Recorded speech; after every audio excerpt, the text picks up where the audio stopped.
वक्त की सबसे दुनिया की बड़ी खबर हम आपके साथ साझा कर रहे हैं। यूक्रेन और रूस तनाव के बीच की यह खबर। यूक्रेन के खिलाफ रूस ने जंग का ऐलान कर दिया है। पुतिन ने यूक्रेन के खिलाफ सैन्य कार्रवाई का आदेश दे दिया है। यूक्रेनी सेना हथियार डाले और घर जाए, ये कहना है पुतिन का। यूक्रेन नहीं माना तो जंग होकर रहेगी। तो यूक्रेन पर कब्जे का इरादा नहीं, कहना है पुतिन का। तो कहीं ना कहीं एक बड़ी कार्रवाई के मूड में पुतिन नजर आ रहे हैं। रूस के राष्ट्रपति ने यूक्रेन के खिलाफ जंग का ऐलान कर दिया है। रूस के राष्ट्रपति पुतिन ने, आपको बता दें, नाटो को भी धमकी दी है कि अगर यूक्रेन का साथ दिया तो नतीजे भुगतने पड़ेंगे। और इसके बाद आपको बता दें, इस यूक्रेन के विद्रोहियों के कब्जे वाले इलाके में कुछ धमाकों की रिपोर्ट्स भी सामने आ रही है। आपको बता रहे हैं कि यूक्रेन और रूस की जो जंग है, क्या वो पूरी होकर रहेगी, क्योंकि सैन्य कार्रवाई का जो है ऐलान तो कर दिया गया है। तो रूस के राष्ट्रपति व्लादिमीर पुतिन ने आखिरकार आज यूक्रेन के खिलाफ सैन्य कार्रवाई का ऐलान कर ही दिया। उन्हें यूक्रेन की सेना को हथियार डालने और घर लौटने को कहा है। उन्होंने कहा कि हम शांति चाहते हैं और कब्जे का इरादा नहीं है। यूक्रेन नहीं माना तो जंग होकर रहेगी। पुतिन के इस आदेश से माना जा रहा है कि यदि यूक्रेन नहीं माना तो यूरोप में बड़ी जंग हो जाएगी। उधर संयुक्त राष्ट्र सुरक्षा परिषद में इस हालात पर विचार हो रहा है। अब यूक्रेन के सामने किस तरह के हालात बनेंगे? क्या रूस के सामने हथियार डालने पड़ेंगे, झुकना पड़ेगा? अमेरिका की इसमें क्या भूमिका रहेगी? भारत का इस युद्ध की वजह से क्या असर पड़ सकता है? तमाम तरह के सवाल अब विशेषज्ञों के सामने हैं। क्या कुछ करेंगे? क्या इंटरनेशनल डिप्लोमेसी रहेगी? क्या आगे की रणनीति रहेगी? इन तमाम बातों पर गौर करना अब जरूरी हो जाएगा। लेकिन इस वक्त दुनिया की सबसे बड़ी खबर यही है कि रूस के राष्ट्रपति व्लादिमीर पुतिन ने आखिरकार यूक्रेन के खिलाफ सैन्य कार्रवाई का ऐलान कर दिया है और यूक्रेन की सेना को हथियार डालने और घर लौटने का ऐलान किया है।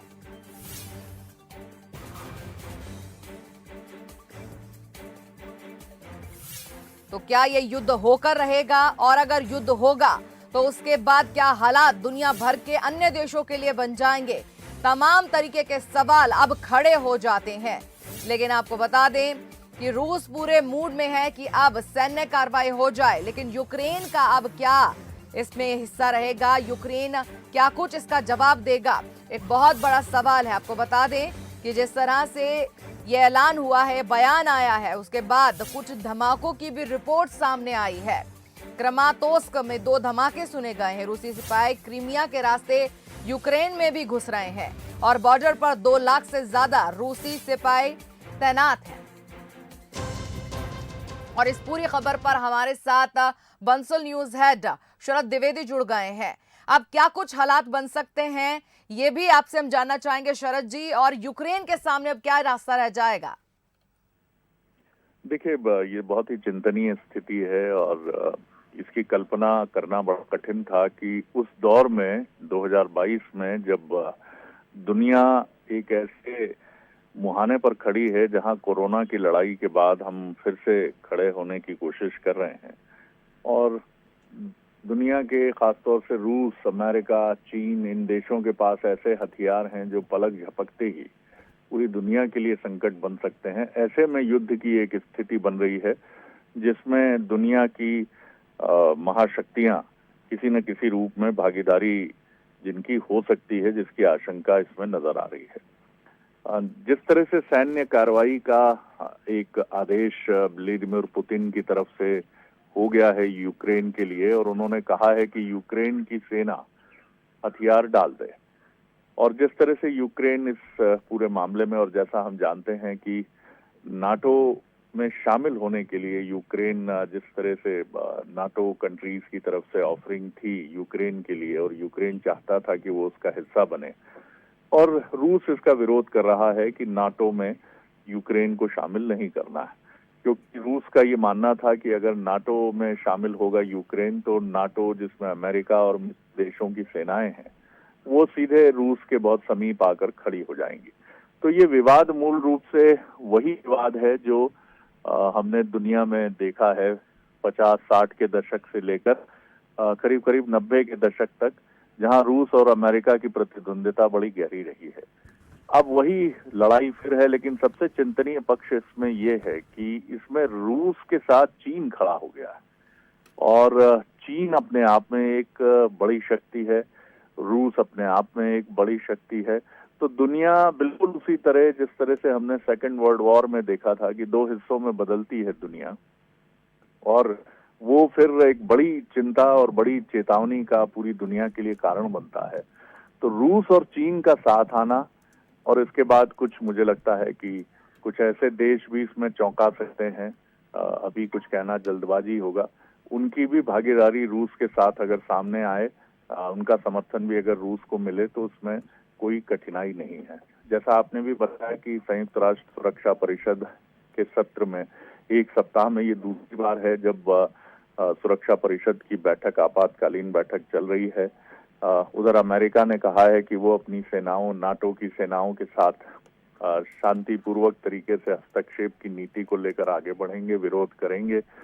अब इसमें देखना यही दिलचस्प है कि अमेरिका और नाटो कंट्रीज जो हैं, उनका इस पर क्या रिएक्शन होता है। जो सैन्य कार्रवाई की बात पुतिन ने कही है, रूस ने कही है, और उस पर किस तरह की रिएक्शन सामने आती है। किसी भी उकसावे की कार्रवाई से रूस को भी और नाटो कंट्रीज को भी बचना चाहिए।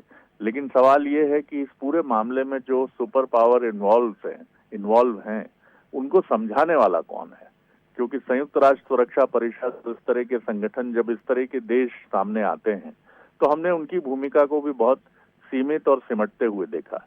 शाहिदा जी, शरद जी, इसके अलावा हमारे साथ मेहमान भी जुड़ने वाले हैं, लेकिन अभी हम आपसे यही कहना चाहेंगे कि अभी भारत ने भी यूएनएससी के अंदर बार-बार यही कहा है कि शांति का समाधान निकलना बहुत ज़रूरी है, क्योंकि रूस के जो संबंध हैं भारत के साथ हथियारों के मामलों को लेकर, यहाँ पर भी विपरीत असर तब पड़ जाएंगे जब अमेरिका को भी हम नाराज कर बैठेंगे। तो भारत पर क्या कुछ असर हो सकता है इस युद्ध का या इस तरीके के हालात का?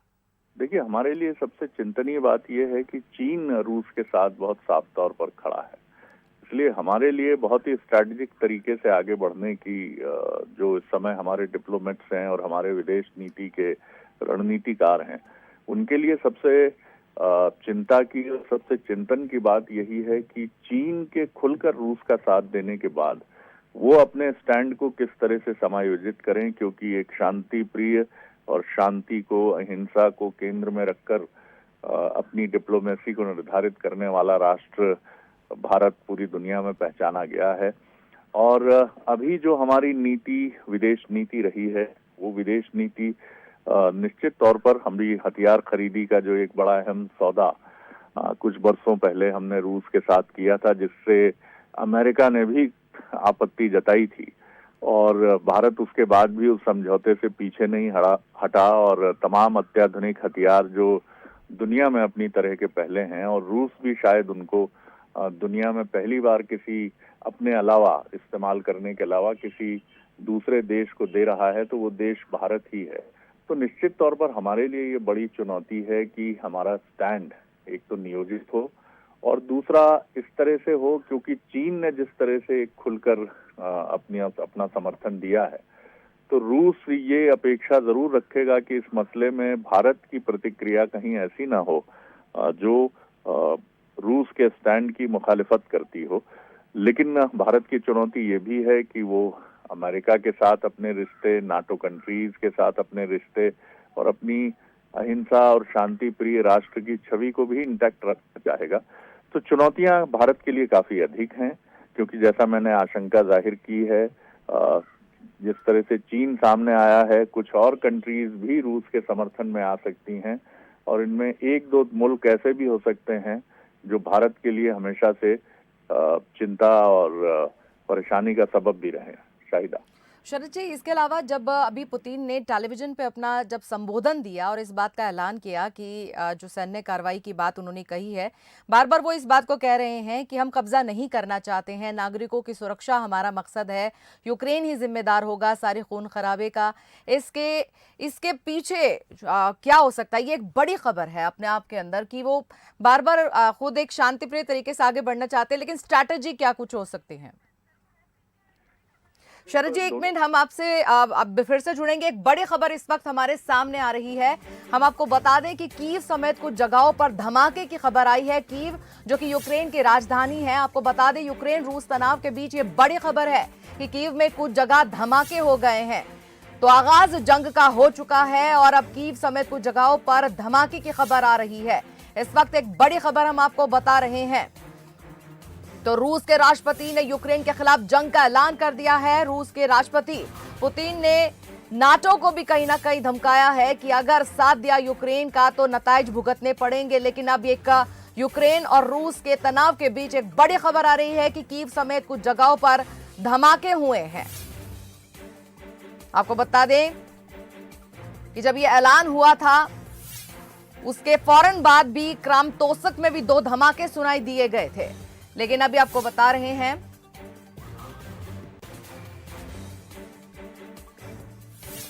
और इसी खबर पर हमारे साथ रक्षा विशेषज्ञ जुड़ गए हैं, अनूप स्वरूप। शरद जी, आप भी हमारे साथ जुड़े हुए हैं, क्या सवाल पूछना चाहेंगे? बिल्कुल, बहुत स्वागत करता हूं अनूप जी आपका। पहला मैं जी नमस्कार। सब लंबे समय बाद बात हो रही है आपसे और आपसे बेहतर इस विषय को देखने और समझने वाला कोई विशेषज्ञ मुझे लगता है कि उन चुनिंदा दुनिया के डिफेंस एक्सपर्ट्स में आप शामिल हैं जो अंतर्राष्ट्रीय मसलों को देखते हैं। मैं कुछ समय के लिए भारत में था तो ये आपने इसकी अगर सही ढंग से समीक्षा की जाए तो भारत के समय एक बड़ी विकट समस्या थी। एक तरफ तो पश्चिम राष्ट्र अमेरिका के साथ और दूसरी तरफ रूस। तो हम लोग का एक तटस्थ अपने यहाँ जो एक रोल ऐसा था कि दोनों तरफ से। लेकिन अभी जो हुआ है इसमें ये आप समझ लीजिए कि ये तो पक्का है कि पुतिन यूक्रेन के अंदर जरूर प्रवेश करेंगे और वाले इलाके जो कि है ना रूस की तरफ जिनका झुकाव है वो रूस के साथ सम्मिलित करके ही मानेंगे। और नाटो भी कुछ ज्यादा कर नहीं पाएगा क्योंकि वहां पर रूस बहुत सशक्त है मिलिट्री रक्षा के, अगर उससे देखें आप परिप्रेक्ष्य। ये आपने एक बहुत इम्पोर्टेंट इनपुट हमको दिया है कि इसमें नाटो कंट्रीज की भूमिका काफी सीमित होगी। सर, इसमें चीन ने जिस तरह से खुलकर रूस के पक्ष में समर्थन जाहिर किया है और ये पोलराइजेशन जिसकी हम संभावना या आशंका बहुत आरंभ से देख रहे थे कि चीन और रूस का एक नया समीकरण दुनिया के लिए एक बड़ी चुनौती बनेगा। तो अब ये आप कहें 21वीं सदी का एक ध्रुवीकरण हमारे सामने है कि एक तरफ रूस और चीन जैसे 2 सुपर पावर्स और दूसरी तरफ नाटो कंट्रीज अमेरिका। तो एक ध्रुवीकरण बहुत साफ है जो बहुत चिंता भी पैदा करता है भविष्य के लिए। जी शरद जी, आपने बिल्कुल ठीक फरमाया। एक्चुअली ये जो ध्रुवीकरण है एक तरह से कोल्ड वॉर के बाद का एक नया एक समीकरण सामने आया है जिसमें चीन और रूस एक साथ है, नाटो राष्ट्र और उसमें विशेषकर ये देखा जाए कि पूरा पश्चिम जगत अब एक तरह से अपने आप को कमजोर भी महसूस करता है क्योंकि अगर ये समीकरण है रूस और चीन का तो शायद कहीं ना कहीं अमेरिका के लिए बहुत बड़ी चुनौती है और भारत के लिए भी एक चुनौती है क्योंकि किसका साथ दें। बिल्कुल, आपने ठीक है सर। यही मेरा अगला सवाल है, कंक्लूडिंग सवाल मेरा यही है कि भारत की आपके स्टैंड इस समय किस तरह से देखते हैं, क्योंकि हमारा एक बहुत ही अहम हथियार सौदा जो कुछ वर्षों पहले रूस के साथ हुआ है और जिसको लेकर अमेरिका के भी रिजर्वेशन है, अमेरिका ने भी नाराजगी जाहिर की थी और कुछ प्रतिबंधों की भी बात उसने की थी, हालांकि वो अभी इम्पोज नहीं किए गए हैं, लगाए नहीं गए हैं। लेकिन आप किस तरह भारत का स्टैंड क्या हमारे लिए बहुत बहुत मुश्किल है इस पर कुछ भी कहना समझना? जी आप जानते हैं, आपने त्रिमूर्ति जी आजकल वहीं पर हैं संयुक्त राष्ट्र में, इस समय अध्यक्ष हैं यूएन सिक्योरिटी काउंसिल में। बिल्कुल। तो ये एक समस्या है, लेकिन भारत के लिए सबसे अच्छा एक ही तरीका है, वो ये कि समझौता हो। और वो चीज उन्होंने काफी अच्छे शब्दों में उसकी व्याख्या की है कि किस तरह से दोनों के बीच में दोनों समूह, मैं ये बोलूंगा, एक तरफ नाटो समूह और दूसरा वार्सा पैक्ट कंट्रीज, तो किस तरह से उनके बीच में एक तरह का समीकरण हो, समझौता हो, जिससे कि बात जो है युद्ध स्तर पे ना पहुंचे। लेकिन अब तक करीब करीब ऐसा ही है कि चीनी और रूसी समीकरण ऐसा है कि पुतिन तो अंदर ही जाएंगे और कम से कम वो वाले क्षेत्र जिनके ऊपर जिनका झुकाव रूस की तरफ है, वो क्षेत्र जरूर रूसी उसमें कंट्रोल हो जाएगा और उस तरह से आगे के लिए एक वहां पर यूक्रेन में एक नया एक बोलेंगे उसे एक रेखा कट जाएगी, जैसे कि एक तरफ होगा रूस की तरफ, दूसरा होगा पश्चिम राष्ट्रों नाटो। जी इस सवाल के साथ सर मैं समाप्त कर रहा हूँ आपसे, आपका बड़ा कीमती वक्त है। क्या पाकिस्तान इसमें, आप पाकिस्तान की कोई भूमिका देखते हैं? अभी वो पाकिस्तान ने एक बहुत बड़ा, अब आपने देखा होगा कि जी ये कैसा एक नया एक वो हो गया है कि वो वहां पर पहुंचे हैं मॉस्को में, और ये एक समस्या है भारत के लिए, क्योंकि पाकिस्तान इसका एक पूरा फायदा उठाएगा अपने राजनीतिक समीकरण को दुरुस्त करने के लिए, और उसमें चीन की अहम भूमिका है। जी बिल्कुल, यही सबसे चिंतनीय पक्ष है। सर मैं बहुत शुक्रिया करता हूँ, बहुत धन्यवाद करता हूँ अनूप स्वरूप जी, जो लीडिंग एजुकेशनिस्ट और दुनिया के एक प्रमुख रक्षा विशेषज्ञ के तौर पर उनकी विश्लेषक के तौर पर गणना होती है। बहुत शुक्रिया सर, बहुत धन्यवाद। शाहिदा, तो सबसे चिंता की बात है कि पाकिस्तान के रिप्रेजेंटेटिव्स मॉस्को में हैं और पाकिस्तान इस पूरे मसले का फायदा उठाना चाहेगा और उसका उपयोग भारत के खिलाफ करना चाहेगा, क्योंकि रूस और खासतौर से चीन से जो उसकी नजदीकियां हैं, इस मौके पर वो जरूर कुछ गेम प्लान के साथ उसका इस्तेमाल भारत के खिलाफ करना चाहेगा। जी शरद जी, आप हमारे साथ बने रहिए। आपको बता दें कि इस वक्त की बड़ी खबर हम एक बार फिर से अपने दर्शकों को बता दें कि यूक्रेन और रूस के तनाव के बीच 4 शहरों में मिसाइल से हमला किया गया है। एक और बड़ी खबर हम आपके साथ साझा कर रहे हैं, यूक्रेन की राजधानी कीव समेत कुछ जगहों पर धमाके हुए हैं। इसके अलावा आपको बता दें, विस्फोट की आवाज क्रेमटोर्स्क और यूक्रेन के तीसरे सबसे बड़े शहर ओडेसा में भी सुनाई दी गई है। तो यूक्रेन की राजधानी कीव में धमाके की आवाज हुई है। मिसाइल से जो है ये हमले किए जा रहे हैं, मिसाइल दागी जा रही हैं, यानी कि जंग का हम आगाज इसे समझ लें। मिसाइलें दाग दी गई हैं और कीव जो कि राजधानी है यूक्रेन की, वहां भी धमाके सुनाई जा रहे हैं और विस्फोट की आवाज क्रेमटोर्स्क और यूक्रेन के तीसरे सबसे बड़े शहर ओडेसा में भी सुनाई जा रही हैं। तो यूक्रेन की राजधानी समेत कुछ और जगहें हैं, बड़े शहर हैं जहां पर धमाके हो रहे हैं। यूक्रेन रूस तनाव के बीच बड़ी खबर, दुनिया की सबसे बड़ी खबर, दुनिया के अन्य देशों की भी नजर इस पूरी खबर पर बनी हुई थी और चिंताजनक हालात बन गए हैं। शरद जी, हमारे साथ अन्य विदेश संबंधी मामलों के विशेषज्ञ जुड़ गए हैं, ब्रह्मदीप आलूने साहब, उनसे भी बातचीत कीजिए। आलूने साहब, बहुत स्वागत करता हूं आपका बंसल न्यूज पर। बहुत ही चिंतनीय स्थिति है सर, और जिस तरह का अभी हम देख रहे हैं कि जिस तरह से हम रिपोर्ट्स थी कि ब्लैक सी में करीब करीब रूस के 25 युद्धपोत हैं और रणनीति स्ट्रैटेजी यही थी कि वहीं से मिसाइल अटैक्स यूक्रेन के शहरों को निशाना बनाया जाएगा। और अब ये खबरें आ रही, जो ताज़ा खबरें हैं कि यूक्रेन के अनेक शहरों में, 4 शहरों में कम से कम मिसाइल अटैक्स हुए हैं और धमाकों की आवाजें बहुत दूर तक सुनाई दी हैं। तो अब सीधे जो सैन्य कार्रवाई का एक फैसला व्लादिमीर पुतिन ने लिया है, आप पूरे इस मसले को किस परिप्रेक्ष्य में देखते हैं? क्योंकि चीन और पाकिस्तान की भूमिका इस मसले में जिस तरह से रूस के पक्ष में साफ तौर पर प्रतीत होती है, भारत के लिए ये मसला चिंतनीय, बेहद चिंतनीय है और पूरी विश्व मानवता के लिए। जी शरद जी, बिल्कुल। देखिए, जो काला सागर है, काला सागर जो है वो रूस, यूक्रेन से लेकर तुर्की तक छूता है। तो काला सागर पर न केवल रूस की निगाहें लेकिन नेटो की भी निगाहें, और ये जो समूचा मसला है वो यही है कि जो नेटो है उसको यूक्रेन में नहीं आने देना। रूस बिल्कुल इसको लेकर सजग रहा है, सतर्क रहा है और मामला युद्ध तक पहुंच गया है। जहां तक भारत की दृष्टिकोण से देखा जाए तो आपने बहुत ही सही बात कही है कि जो पाकिस्तान और जो चीन है वो पूरी तरीके से रूस के पक्ष में मजबूत पक्ष में खड़े नजर आते हैं। यहाँ पर भारत की जो स्थिति है, भारत के लिए एक परीक्षा की घड़ी है इस मायने में, क्योंकि भारत यदि रूस के विपक्ष में जाता है वो तो संभव ही नहीं है, क्योंकि रूस हमारा सामरिक पार्टनर है। अभी जो S-4 पूरा का पूरा मिसाइल जो सिस्टम, डिफेंस सिस्टम खरीद जब सौदा हुआ है, जिस पर चीन और पाकिस्तान पर सामरिक बढ़त मिल सकती है, तो वो रूस से सौदा हुआ है। दूसरी तरफ चीन को दबाने के लिए हमको क्वाड की जरूरत है, और क्वाड के जो सारे के सारे सदस्य हैं, वो आप अमेरिका ले लें, आप ऑस्ट्रेलिया ले लें, तो ये जो सारे के सारे हैं ये रूस के सामने खड़े नजर आ रहे हैं। अब क्वाड के सदस्यों में सिर्फ भारत ही एक ऐसा राष्ट्र है जो अपने आप को तटस्थ बनाए हुए है। तो यहाँ पर ये युद्ध शुरू होता है, यूक्रेन का जो युद्ध शुरू हो चुका है, रूस ने उस पर अटैक भी कर दिया है। यहाँ पर भारत को बेहद सतर्क रहना पड़ेगा और भारत की कोशिश होना चाहिए कि पाकिस्तान को रूस से उसके संबंध तो मजबूत हुए हैं। पिछले दिनों 2018 से इन लोगों के बीच सैन्य तौर पर प्रशिक्षण भी हुआ है, लेकिन इस सबके बावजूद रूस हमारी जरूरत है, न केवल सीमा की दृष्टि से लेकिन चीन को दबाने की दृष्टि से। तो अंततः भारत को रूस के पक्ष में झुकना ही होगा और समय की यही मांग है। जी शरद जी।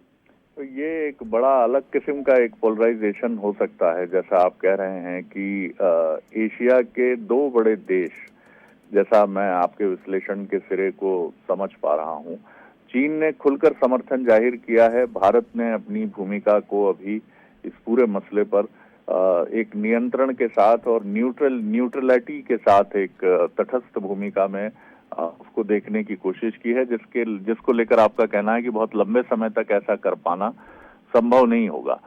अमेरिका उस हथियार सौदे को लेकर भी प्रसन्न नहीं था, जिसका जिक्र आपने किया, जिसको लेकर हम अपने चीन और पाकिस्तान पर एक बढ़त हासिल करेंगे। और कुछ प्रतिबंधों की बात भी उस समय अमेरिका ने की थी कि अगर ये सौदा आगे बढ़ता है तो हम कुछ प्रतिबंध भारत पर लगाएंगे, लेकिन वो अभी तक उस पर कोई फैसला नहीं हुआ। तो क्या हम ऐसा देख सकते हैं कि एक नया ध्रुवीकरण अब बहुत साफ होगा और रूस भी ये चाहता है कि उसके साथ एशिया में, चीन ने तो खुलकर कह दिया है, अगर भारत कह देता है तो ये एक बड़ा एडवांटेजियस पोजीशन हो जाएगी रूस के लिए। जी शरद जी, बहुत दिलचस्प बात कही है। देखिए, बराक ओबामा ने जो एशिया केंद्रित नीति बनाई थी उसके केंद्र में भारत रहा है। यही कारण है कि 2007 में जो क्वाड बना था वो सही मायने में अस्तित्व में उस दौर में आया जब बराक ओबामा में थे। और एशिया केंद्रित नीति है, चूंकि भारत उसके केंद्र में, इसलिए हिंद महासागर में जो हमको चीन को दबाने के लिए अमेरिका की जरूरत है। लेकिन यहाँ पर यदि देखिए, अब जाहिर सी बात है कि रूस को आर्थिक प्रतिबंधों से यूरोपियन राष्ट्र और अमेरिका रोकना चाहते हैं। यदि आर्थिक प्रतिबंध लगेंगे तो जाहिर सी बात है, जिसका आपने जिक्र किया कि भारत से जो रक्षा सौदा है उस पर भी नजरें, जो तिरछी नजरें हैं, अमेरिका की पड़ेगी। यहाँ पर भारत के लिए न केवल कठिन है, लेकिन इस समय रूस पर जब आर्थिक प्रतिबंध लादे जाएंगे तो आप देख ही रहे हैं पिछले कुछ सालों में चाइना जो है, उत्तर कोरिया हो, ईरान हो, पाकिस्तान हो, ऐसे राष्ट्रों के पक्ष में खड़े हो जाता है। और यदि रूस और चीन मिल गए तो ये साम्यवाद का जो एक नया दौर प्रारंभ होगा शरद जी, और यह दुनिया के लिए बेहद, दुनिया में शांति स्थापना की दृष्टि से या उसके लिए बेहद चुनौतीपूर्ण होगा। और यही जो है नए शीत युद्ध के संकेत भी हैं। शरद जी। बिल्कुल, आपने ठीक कहा। मैं कंक्लूड करूंगा सर इस सवाल के साथ कि ये जो स्थितियां बन रही हैं, जिस तरह का ये पूरा एक ध्रुवीकरण, एक पोलराइजेशन दिख रहा है, एक चीज जिसको लेकर एक्सपर्ट्स बहुत चिंता जाहिर कर रहे हैं कि इसका फायदा तेल के जो दाम हैं और कच्चे तेल की जो उपलब्धता है उस पर भी बहुत तेजी से पड़ेगा, और इसका फायदा खाड़ी के देशों को काफी इससे लाभ मिलने की भी संभावना जताई गई है। तो हम माने कि भारत में भी और पूरी दुनिया में भी जो क्रूड ऑयल है और जो पेट्रोलियम पदार्थ हैं हमारे, उनकी कीमतें स्काई रॉकेटिंग होंगी, आसमान छूती नजर आ सकती हैं इस विवाद के चलते। देखिए शरद जी, वास्तव में कोरोना काल के बाद एक जो हमारी इकोनॉमी है वो बड़ी मुश्किल से संभल रही थी, और कोशिश ये हो रही थी हमारी मोदी सरकार की भी कि हम वापस उसी अर्थव्यवस्था को, उसी गतिशीलता से आगे बढ़ाएं। लेकिन इस यूक्रेन संकट में तेल के दाम निश्चित तौर पर बढ़ेंगे, और यदि तेल के दाम बढ़ते हैं तो महंगाई भी बढ़ेगी, और ये जो है ये एक नई चुनौती हो जाएगी कोरोना काल के बाद, और इसका प्रभाव पूरी दुनिया में पड़ेगा। और जब जब महंगाई बढ़ती है, जब जब तेल के दाम बढ़ते हैं, तो वह गृह युद्ध के संकेत होते हैं, और खाड़ी राष्ट्रों को फायदा तो मिल सकता है, लेकिन जो सीरिया जैसे राष्ट्र है या जो इराक जैसे राष्ट्र है, वहां पर आईएस जैसे जो संगठन है वो पुनः उभार पा सकते हैं। शायद जी, यह आपने बहुत इम्पोर्टेंट बात कही है सर, कि वो आतंकवाद जो जिसका सर कुचलने की कोशिशें अमेरिका की तरफ से और दुनिया की तरफ से हुई हैं, कहीं वो इस विवाद का फायदा उठाकर, और ऐसे में जो हथियारों की खरीद फरोख्त होती है उसमें ये भी माना जाता है कि कई हथियार उन हाथों में भी पहुंचते हैं जो मानवता के घोर विरोधी एलिमेंट्स होते हैं या संगठन होते हैं। तो ये आपने बिल्कुल एक बहुत चिंता की बात कही है कि तेल के दाम बढ़ेंगे जब पूरी दुनिया में कोरोना ने हमारी इकॉनमी को, वर्ल्ड की इकॉनमी को झकझोरा है, और उसमें इस युद्ध में जिसमें दुनिया के देश एक ध्रुवीकरण जैसी शक्ल में मौजूद हैं, निश्चित तौर पर ये दुनिया के लिए एक बड़ा संकट है, भारत के लिए भी एक बड़ी चुनौती। बहुत शुक्रिया आलूना साहब बात करने के लिए बंसल न्यूज़ से। शाहिदा जी शरद जी, आपका भी बहुत बहुत शुक्रिया तमाम जानकारी हमारे साथ साझा करने के लिए। तो आपको बता रहे हैं इस वक्त की बड़ी खबर, यूक्रेन रूस में अब लगभग जंग की शुरुआत हो गई है। यूक्रेन की राजधानी कीव समेत अलग अलग हिस्सों में धमाके सुनाए गए हैं। इसके अलावा डोनेट्स्क में भी 5 धमाकों के बाद रूस के राष्ट्रपति व्लादिमीर पुतिन ने यूक्रेन के खिलाफ सैन्य कार्रवाई का ऐलान किया है। तो आपको बता दें कि इलाके बहुत सारे हैं जहां पर ये धमाकों की आवाजें सुनाई दे रही हैं। ये तस्वीरें आप देखिए किस तरह से पूरा अंधेरे से ये पूरा इलाका है रोशनी से जगमगा गया। मिसाइल के जरिए यहां पर जो है धमाके किए हैं, मिसाइलें दागी गई हैं।